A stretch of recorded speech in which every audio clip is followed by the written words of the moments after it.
जब मैंने मास्टर्स की जो बुक्स थी उनकी प्राइसेस देखी तो मेरे पाँव तले से ज़मीन निकल गई। इतनी ज़्यादा महंगी तकरीबन 900 यूरो जो है वो बुक्स के बन रहे थे और मैं हैरान रह गया कि यार ये पैसे जो है वो वापस से कैसे आएंगे। इसके अलावा इस वीडियो में हम बात करेंगे डॉक्टर एरिका बेल्टा लीना रेगन की। जी हाँ, ये एक ही औरत का नाम है। अमूमन हम सोचते हैं कि एशियंस के नाम जो हैं वो लंबे होते हैं, लेकिन अगर आप जर्मन से बात करें या उनका पूरा नाम पूछें तो आपको पता चलेगा कि इनके नाम भी हमारी तरह जो है वो लंबे होते हैं। अगर आप ये सीरीज जो हैं वो आज से शुरू कर रहे हैं, इस वीडियो से शुरू कर रहे हैं, तो मैं आपको बता दूं कि ये सीरीज है मेरी जर्मनी की जर्नी के बारे में। और इस सीरीज में मैंने आपको बताया कि कैसे जो है मैंने जर्मन कोर्सेज किए, रिजेक्शंस मिली, ऑसबिल्डिंग की मैंने, उसके बाद मास्टर्स किया, कैसे जो है वो लाइसेंस किया। आज हम बात करेंगे कि ये पैसे जो है जो मास्टर्स की बुक्स के हैं वो किस तरह मुझे वापस मिले, और लास्ट पे मैं इंट्रोडक्शन दूंगा डॉक्टर एरिका लीना बेल्टा रेगन का, ताकि हम इस स्टोरी को जो है वो कंटिन्यू रख सकें। मरहला आया जी बुक्स लेने का। मास्टर्स की बुक्स जो है वो ऑनलाइन जो लिस्ट जो है वो मुझे मिली, वो मैंने ऑनलाइन चेक की अमेज़ॉन से। अमेज़ॉन पे दो ऑप्शंस जो हैं वो आती हैं, या तो आप यूज्ड बुक ले सकते हैं या नई ले सकते हैं। यूज्ड जो है वो थोड़ी सी सस्ती होती हैं, लेकिन अगर आप नई लेते हैं तो वो डेफिनेटली जो है वो थोड़ी सी एक्सपेंसिव होती हैं। तो टोटल प्राइस जो थी इसकी वो तकरीबन जो है वो 900 यूरो प्राइस इनकी बनी। लेकिन चूंकि बुक्स जो है वो लेनी थी, ये नहीं कह सकते कि जी ये बुक्स जो है वो अभी चाहिए तो दूसरी जो है वो नेक्स्ट में ले लेंगे, इस तरह नहीं होता। तब जो है वो मुझे हंस ने बताया कि ये पैसे जो है वो किस तरह वापस ले सकते हैं। तब मैंने रिटर्न फाइल करने का सिस्टम किस तरह होता है, किस तरह काम करता है, ये हंस से एक्चुअली जो है वो मैंने सीखा, क्योंकि वो बैंकर था। बहुत सारे कंट्रीज़ में वो as a banker, as a banking head जो है वो जॉब कर चुका था। फॉर एग्जांपल जो है वो मैनहट्टन स्ट्रीट जो न्यूयॉर्क में है। इसके अलावा मैंने वीडियो में बताया था कि वो इंडिया में रहा, कोलकाता में, इसके अलावा कराची में रहा, या इराक में जो है वो उसने जॉब की। इसके अलावा ब्राज़ील में, ये डिफरेंट जो है वो कंट्रीज़ में रहा, क्योंकि वो रिटायर हो चुका था। और अब भी वो है यहाँ पे जो ये टैक्स रिटर्न फाइल करते हैं उसको स्टॉयर बराटर जो है वो कहते हैं। और एज ए स्टॉयर बराटर लोग जो हैं वो काम करते रहते हैं। मुख्तलिफ कंपनियां जो हैं वो उनको घर पे जो है वो काम देती हैं। अगर आप इसकी ऑसबिल्डिंग करें तो आप एक्स्ट्रा पैसे जो है वो घर पे बैठे भी जो है वो कमा सकते हैं। कई दफ़ा ऐसा हुआ कि उसने मुझे कहा कि ये फाइल्स जो हैं वो फलां कंपनी में पहुंचा दो या मेरे साथ जाओ, क्योंकि वो एजड था। वैसे वो फिजिकली फिट था, लेकिन चूंकि फाइल जो है वो बहुत ज़्यादा होती थी, तो वो मुझे कहता था कि जी मेरे साथ जाना है इस दिन, और ये फाइल जो है फलां कंपनी में जो है वो दे के आनी है। तो ऑनलाइन बुक्स जो है वो मैंने बाय कर ली अमेज़ॉन से, और उसके बाद जो है वो हमारा टाइम फिक्स हो गया कि जी इस दिन जो है मैं आऊँगा और फिर बैठ के जो है वो बात करेंगे इस पे। वो मुझे बताएगा। पहले 2-4 दिन जो है वो उसने बताया कि कौन सा जो है वो सॉफ्टवेयर सबसे बेस्ट है। इलस्टर जो है वो उसके बारे में, या उस पे ही जो है वो काम करता था, तो उसी के बारे में जो है वो उसने मुझे बताया कि किस तरह जो है वो आप अपनी टैक्स रिटर्न फाइल करते हुए कौन कौन सी चीज़ें जो हैं वो उसमें ऐड कर सकते हैं। अगर आप एज अ स्टूडेंट कोई लैपटॉप लेते हैं, बुक्स लेते हैं, इसके अलावा और जो भी मटेरियल जो है वो आप इस्तेमाल करते हैं, तो आप उसको अपनी टैक्स रिटर्न में जो है वो फाइल कर सकते हैं। इसके अलावा आप घर का काम करते हैं, अगर आप जॉब करते हैं, आप का जो घर से डिस्टेंस है कंपनी का, वो अगर आने जाने का 20 किलोमीटर से ज़्यादा बनता है, तो तब भी जो है वो आप उसको अपनी टैक्स रिटर्न में मेंशन कर सकते हैं, और वो पैसे जो हैं वो वापस मिलते हैं। एक्चुअली होता ये है कि ये 1000 यूरो का, उसको पोशाल कहते हैं, एक पैकेट होता है कि 1000 यूरो तक आपको कोई पैसे वापस नहीं मिलते। लेकिन 1000 यूरो से जैसे ही बढ़ते हैं, फॉर एग्जांपल मैं आपको बताऊं कि आपका 1100 यूरो जो है वो हुआ है इस तरह खर्चे करके सारा। ये फॉर एग्जांपल मैं बता रहा हूँ, अमूमन लोगों के जो है वो ज़्यादा होते हैं, या स्टूडेंट्स जो होते हैं उनके ज़्यादा जो है वो पैसे खर्च होते हैं।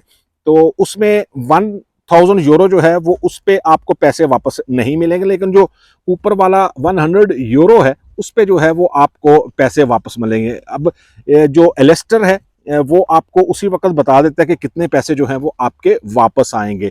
ये सारा सिस्टम जो है वो डिटेल में मैंने समझा, और सिर्फ एक दिन का काम नहीं है ये, तकरीबन इस पे 2 वीक्स जो हैं वो मुझे लगे।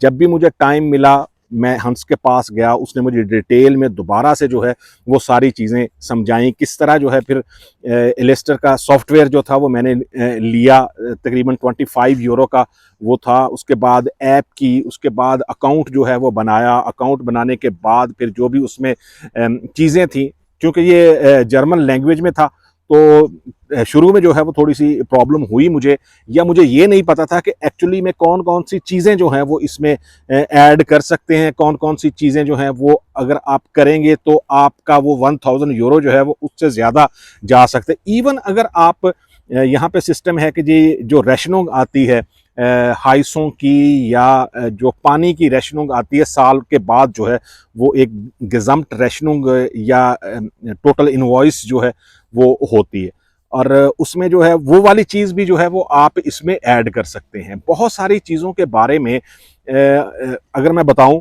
तो ये टैक्स रिटर्न के बारे में जर्मन भी जो है वो इतना ज़्यादा नहीं जानते, और बहुत कम जर्मन जो हैं वो इसको फाइल करते हैं। इसके अलावा एक और सिस्टम है जो बाद में आया टैक्स फिक्स के नाम से। टैक्स फिक्स जो है वो जो कंपनियां हैं वो अपने वर्कर्स को फ्री देती हैं। मैंने यूज़ नहीं किया टैक्स फिक्स, एलेस्टर के जो है मैं यूज़ करता हूँ, और कहने वाले ये कहते हैं जिन्होंने यूज़ किया है कि ये इजी है, इसमें जो है वो पैसे वापस मिलते हैं। अब ये कंफर्म नहीं होता, ये भी मैं आपको बता दूं। बहुत सारे लोग कहते हैं कि मैंने 2 साल के बाद जो है वो टैक्स रिटर्न फाइल की, और उन्होंने मुझे कहा जी कि हमारे फिनांस अम्प्ट ने कहा जी कि आपके पैसे वापस नहीं आएंगे, बल्कि आपको 1,000 यूरो तो हमें देना है। तो इस तरह के वाकयात भी जो है वो होते हैं। अगर आपको इसके बारे में नॉलेज हो या कोई बंदा जो है वो आपको गाइड कर सके तो आप हमेशा जो है वो ये पैसे वापस ले सकते हैं, क्योंकि बहुत सारी चीज़ें जब आपको गवर्नमेंट जो है वो किसी चीज़ में सब्सिडी देती है तो और आपके पैसे ज़्यादा खर्च होते हैं, जैसे मैं अगर कहूँ कि वॉर की वजह से जो है वो ऑयल की प्राइसेस बढ़ी तो वहाँ पे खर्चा ज़्यादा हुआ, तो ये सारी चीज़ें जो है मैं ऐड कर सकता हूँ उसमें एलेस्टर में। थोड़ा सा ये ऐप जो है वो या ये सॉफ्टवेयर जो है वो उसको मुश्किल कंसीडर किया जाता है, क्योंकि इसके लिए स्पेशलिस्ट बंदे जो हैं जिन्होंने बैंकिंग में या स्टॉयर बराटर की ऑसबिल्डिंग की हो तो वो लोग जो हैं वो ज़्यादा इसको यूज़ करते हैं। लेकिन डायरेक्ट फिनांस अम्प्ट के साथ ये सॉफ्टवेयर जो है वो काम करता है, तो वहाँ पे ऐड करते हुए सारी चीज़ें जो है वो फर्स्ट टाइम में मैं आपको बताऊं कि मुझे जो है वो तकरीबन 750 यूरो या इस तरह करके जो है वो वापस मिले, मेरे अकाउंट में जो है वो वापस आए। इस तरह जो है वो मैंने ये एलेस्टर का जो है वो सीखा। हंस से बहुत ज़्यादा जो है वो मुझे गाइडेंस मिली, बहुत सारी ऐसी चीज़ें थी जो मुझे नहीं पता था। इवन जो जर्मन्स हैं यहाँ पे उनको भी नहीं पता था, लेकिन चूंकि वो ऑलरेडी जो है वो इस फील्ड में काम कर चुका है फाइनेंस की, तो उसको बहुत सारी चीज़ों का आइडिया था। अगर मैं कहूँ कि ये 2 फैमिलीज़ जो हैं वो हंस और कॉनराड की जो फैमिलीज़ हैं इन्होंने बहुत ज़्यादा मेरी हेल्प की, तो ये गलत नहीं होगा। अब बात करते हैं स्टोरी में लेके आते हैं जी डॉक्टर एरिका बेर्टालिना रेगन को। नाम थोड़ा लंबा है, समटाइम मैं भी भूल जाता हूँ, लेकिन डॉक्टर रेगन जो है वो कहते हैं। डॉक्टर रेगन जो है उसकी मेरी मुलाकात मैं पिछली वीडियोस में भी बता चुका हूँ, क्योंकि वो ओल्ड लेडी थी, अकेली रहती थी, शादी नहीं की सारी उम्र, और पीएचडी की थी उन्होंने, और स्कूल में जो है वो एज अ डायरेक्टर वो रिटायर हुई। तो 90 ईयर एज थी जब मेरी मुलाकात हुई उनसे, और उनसे जो मेरी मुलाकात थी या दोस्ती थी वो तकरीबन 9 साल तक रही। 99 ईयर्स की एज में जो है वो अनफॉर्चुनेटली उनकी डेथ हो गई, लेकिन बहुत सारा अच्छा वक्त, बहुत सारी स्टोरीज़ जो हैं वो मैंने डॉक्टर रेगन से सुनी।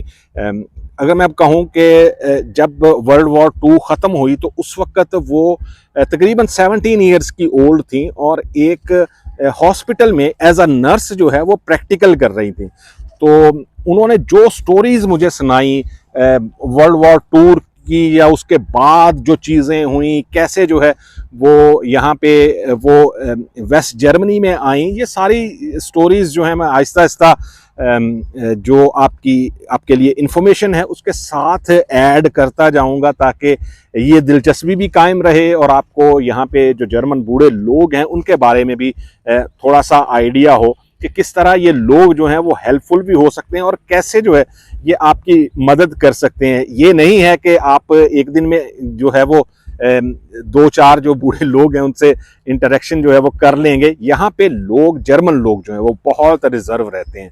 अगर आप ये कहें कि एक दो मुलाकातों में वो खुल जाएंगे, आपको दोस्त जो है वो कंसीडर कर लेंगे, तो ऐसा होना मुमकिन नहीं है। अगर मैं कहूँ कि डॉक्टर रेगन से जब मेरी मुलाकात हुई तो उसके 6 मंथ के बाद जो है वो जाके आहिस्ता आहिस्ता हमारे जो चीज़ें थी वो आगे बढ़ी। कैसे उसके लिए जो है फिर मैं ग्रोसरी जो है वो करना मुश्किल था, बाहर जाना उसके लिए मुश्किल था, चलना मुश्किल था, अपॉइंटमेंट जो डॉक्टर्स की होती थी उनके लिए मुश्किल थी।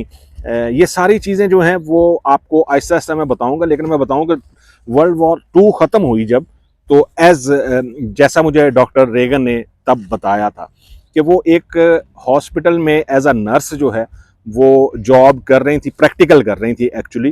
तो वो कहती हैं कि जब वर्ल्ड वॉर 2 ख़त्म होने का ऐलान हुआ उस वक्त जो है वो रेडियो ही होते थे। तो जो रशियन जो मिलिट्री थी, रशियन जो फौजी थे, वो एंटर हुए, क्योंकि वो ईस्ट जर्मनी वाली साइड में जो है वो रहती थी। कोब्लेंस जो है वो सिटी है जिसकी एक्चुअली में जो है वो रहने वाली थी। तो ईस्ट जर्मनी की साइड पे आता है। आपको पता होगा कि जर्मनी वर्ल्ड वॉर 2 के बाद 4 हिस्सों में जो है वो डिवाइड हुआ था, लेकिन 2 जो है वो पार्ट बने, ईस्ट जर्मनी और वेस्ट जर्मनी। ईस्ट जर्मनी को 2 जो है वो कंट्रीज उसको हेल्ड करती थी। एक तो फ्रेंच थे और दूसरा जो है वो रशियंस थे। तो वहाँ पे जब वो मिलिट्री उनकी या फौजी जो है वो उस सिटी में एंटर हुए, तो वो कहती हैं कि जो उनकी इंचार्ज थी जो नर्सेज की, तो उन्होंने उनको एक तहखाने में जो है वो बंद कर दिया और उसके आगे जो है वो जो अलमारियां वगैरह थीं या जो भी फर्नीचर था वो रख दिया और डोर को बाहर से जो है वो लॉक कर दिया। और 2 दिन तक जो है वो वहाँ पे वो रहे उस तहखाने में, और बहुत मुश्किल जो है वो दिन था। और जब जैसे हालात जो है वो नॉर्मल हुए, आपको पता है कि जब भी इस तरह की कोई सिचुएशन होती है तो एक पैनिक क्रिएट हो जाता है। तो जब नॉर्मल हुए हालात तो उसके बाद जो है वो बाहर निकले। नेक्स्ट वीडियो में हम बहुत सारी स्टोरीज डॉक्टर रेगन की लेके आएंगे और मैं आपको बताऊंगा कि लाइसेंस करने के बाद पहली गाड़ी कौन सी ली मैंने और उस गाड़ी के साथ क्या हुआ, उस पर भी जो है वो बहुत सारे ड्रामे हुए। ये आपको नेक्स्ट एपिसोड जो है वो उसमें बताएंगे। लेकिन इस सीरीज़ को देखते हुए अगर आप लोगों के कुछ क्वेश्चंस हैं, ये अपनी स्ट्रगल मैं इस वजह से नहीं बता रहा कि मुझे जो है वो वीडियोस बनानी है, मैं एक्चुअली आपको मोटिवेट करने की कोशिश कर रहा हूं और मैं बता रहा हूं कि चीज़ें जो है वो इतनी आसानी से आपके हक में नहीं होती। बहुत सारी स्ट्रगल, बहुत सारी कोशिश जो है वो करनी पड़ती है, और इसके साथ अगर बहुत सारे अच्छे लोग आपको मिल जाएं तो ये स्ट्रगल जो है या ये कोशिश जो है या ये सक्सेस जो है वो जल्दी मिल सकती है। मिलते हैं दूसरी वीडियो में, दुआओं में ज़रूर याद रखें। अल्लाह हाफिज़।